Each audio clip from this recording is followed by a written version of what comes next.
حاضرین مجلس، اب ہمارے فہرست کے اگلے مقرر ہیں محمد فہد سہاریہ، متعلم سوم عربی ثالثہ۔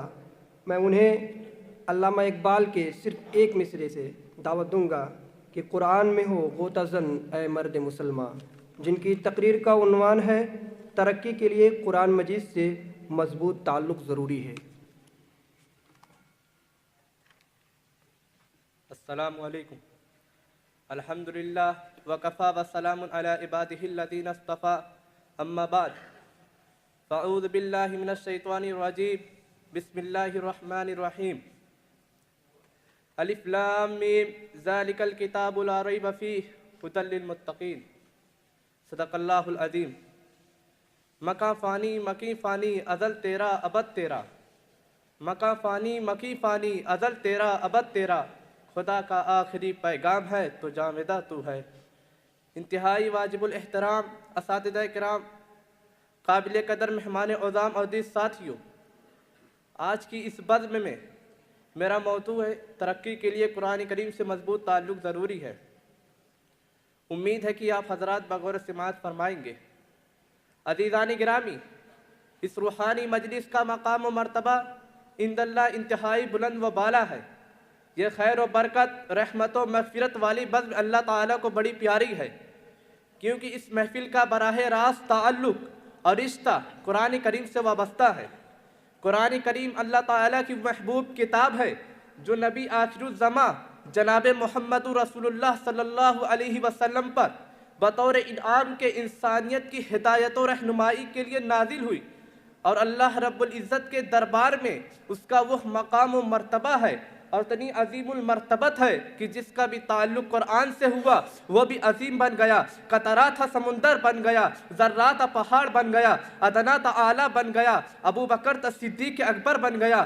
جس جگہ قرآن نازل ہوا وہ جگہ ساری جگہوں سے افضل، جس شہر میں نازل ہوا وہ شہر بلد امین، جس نبی پر نازل ہوا وہ نبی سید النبی جین، جس فرشتے کے ذریعے نازل ہوا وہ فرشتہ روح الامین، جس مہینے میں نازل ہوا وہ مہینہ رمضان المبارک، غرض قرآن جس سے بھی متعلق ہوا اس کا مرتبہ بڑھتا ہی چلا گیا۔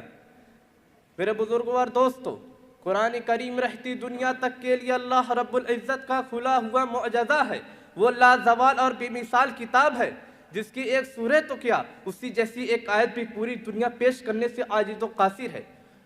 معزز سامعین، جس دور میں قرآن کریم نازل ہوا اس دور کو اپنی فصاحت و بلاغت، زبادانی اور طلاقت لسانی پر بڑا ناز تھا۔ بچہ بچہ میدان خطابت کا شہسوار تھا۔ ادنا سے ادنا ادبا و شعراء کو ہزاروں اشعار و قصائد عربی شہپارے نو کے زباں تھے۔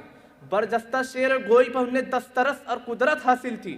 اپنی زبان و ادب پر اتنا نازا تھے کہ خود کو عرب اور سارے عالم کو عجم یعنی گونگا ہونے کا بیان دھل اعلان کرتے تھے۔ لیکن قرآن کریم کے ایجاد و عظمت کے سامنے سب نے گھٹنے ٹیک دیے۔ قرآن نے چیلنج کیا، فَلْيَأْتُ بِعَشْرِ سُوَرٍ مِثْلِهِ، اسی جیسی 10 سورے پیش کر دو۔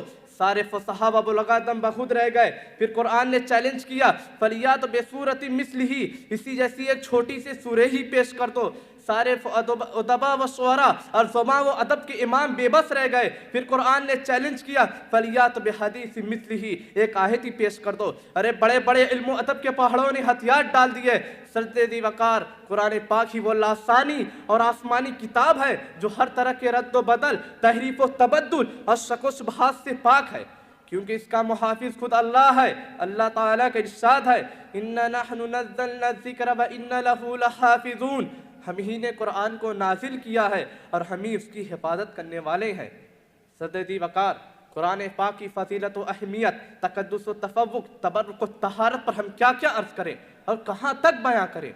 ہماری زبانیں گم ہو سکتی ہیں، قلم ساتھ چھوڑ سکتے ہیں، عقل جواب دے سکتی ہے، قوہ معوف ہو سکتے ہیں، لیکن قرآن کریم کی مدد سرائی ادھوری اور ناتمام ہی رہے گی، پائے تکمیل تک نہیں پہنچ سکتی۔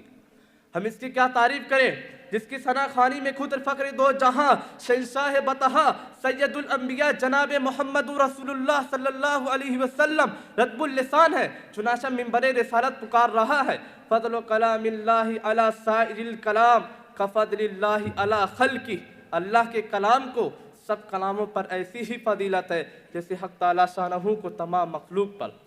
معزز سامعین، قرآن مقدس وہ عظیم الشان کتاب ہے جس کی تعلیمات کو اپنا کر اور اسے سینے سے لگا کر قومیں عزت و بلندی سے سرفراز ہوتی ہیں اور اسے پسے پشت ڈال کر قومیں ذلت و پستی کی کھائی میں بھی گر جاتی ہیں۔ چنانچہ ارشاد نبی صلی اللہ علیہ وسلم ہے ان اللہ یرفع لہذا الکتاب اقواما ویضع بہ آخرین۔ چنانچہ صحابہ کرام رضی اللہ تعالی عنہم نے اسی قرآن کریم پر عمل پیرا ہو کر عظمت و ارتقاء کی داستانیں رقم کی۔ اولاً انہوں نے خود کی زندگی کو تعلیمات قرآنیہ سے آراستہ کیا، پھر اس چہارے دانگ عالم میں عام کرنے کے لیے اپنی جان تک کی بازی لگا دی۔ یہی وہ قرآن ہے جس کی بدولت انہیں رضا کا پروانہ ملا، یہی وہ قرآن ہے جس کی بدولت وہ راعی گنم سے راعی امم بن گئے، یہی وہ قرآن ہے جس کی بدولت حضرت عمر فاروق رضی اللہ تعالی عنہ کو ایمان کی دولت نصیب ہوئی، یہی وہ قرآن جس کی پاکیزہ انقلاب آفرین آیتوں کو سن کر شاہ حفصہ نجاشی اور اس کا دربار حیران و سجدہ رہ گیا، یہی وہ قرآن ہے جس کی شیریں اور لاجواب آیتوں کو کفار بھی چھپ چھپ کر سنا کرتے تھے، یہی وہ قرآن ہے جس کی لافانی آیتوں کو سن کر لات و عزا کی قسمیں کھانے والا اور اپنے کانوں میں روئی ٹھوسنے والا طفیل بن عمرو دوسی بھی پکار اٹھا تھا آفرین آفرین، یہی وہ قرآن ہے جس کے بھی مثال اور شہ آفرین آیتوں کو سن کر مال و دولت کی پیشکش کرنے والے دشمنان اسلام بھی ہکا بھکا رہ گئے تھے، یہی وہ قرآن ہے جس کی برکت سے اجڑے چمن میں بہار آ گئی، مگر افسوس صد افسوس جس قرآن کو اپنے گلے سے لگا کر عظمت و ارتقاء کی داستانیں رقم کی، اسی قرآن کو پسے پشت ڈال کر ذلت و حنمیت کے عمیق کھائی میں دور جا گرے ہیں۔ وہ قوم کی خود کامیابی جس کا آگے بڑھ کر استقبال کرتی تھی، ناکامی اس کا مقدر بن گئی۔ وہ قوم جس نے حکومت و سیادت کا فریضہ انجام دیا تھا، آج غلامانہ زندگی گزارنے پر مجبور ہے۔ مسلمانوں، اس کا واحد سبب صرف اور صرف قرآن کا ترک ہے۔ عزیزان گرامی، آج بھی اپنا کھویا ہوا ماضی حاصل کر سکتے ہیں، آج بھی ہم فضاؤں میں ستاروں پر کمندے ڈال سکتے ہیں، آج بھی سمندر ہمیں راستہ دینے کے لیے تیار ہے، آج بھی شمس و قمر اور یہ فلک ہماری ارتقاء و عروج کا نظارہ کر سکتے ہیں، مگر شرط یہ ہے کہ قرآن کریم سے اب ہمیں اپنا رشتہ مضبوط کرنا ہوگا، اپنی نسلوں کے دلوں میں قرآن کریم کی عظمت کو جاگزی کرنا ہوگا۔ وہ معزز تھے زمانے میں مسلمان ہو کر، اور ہم خوار ہوئے تاریک قرآن ہو کر۔